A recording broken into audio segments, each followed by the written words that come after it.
السلام عليكم. ازيك يا معلم؟ مالك قلقان جامد النهارده؟ في ايه؟ ايه رزقك ماله بيقل؟ بيقل ازاي؟ مش حاسس انه مكفيك؟ دي حاجه تانية. مش ملاحق على طلبات العيال ومراتك والهات هات وبتاع. سبحان الله، كلنا يعني عادي. عايز زياده.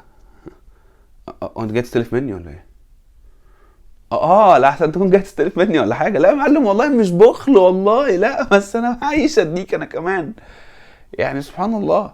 ف هعتذر لك، معلش يعني. معلش، هعتذر يعني عشان هي هتفرج. والله هتفرج عليا وعليك. بس عارف تفرج امتى؟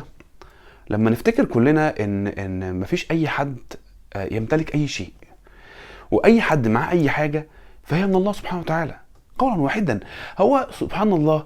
اصل لو كان اي حد معاه اي حاجه ويمتلك اي شيء من اللي معاه، كان كل اللي راح خد حاجته معاه، ما كانش بقي حاجه. بس في وصفه سهله لو انت عايز زياده.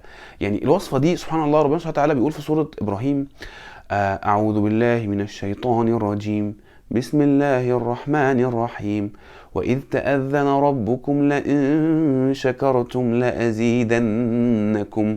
بس كده. بس كده. لو الواحد اتقى ربنا في اللي معاه وشكر نعمة ربنا سبحانه وتعالى، ربنا ما يحافظوش على نعمة بس يزودها. مش انا اللي بقول، ده ربنا سبحانه وتعالى بيقول. فدي وصفة سهلة، دي وصفة هايلة. سهلة والله. السلام عليكم.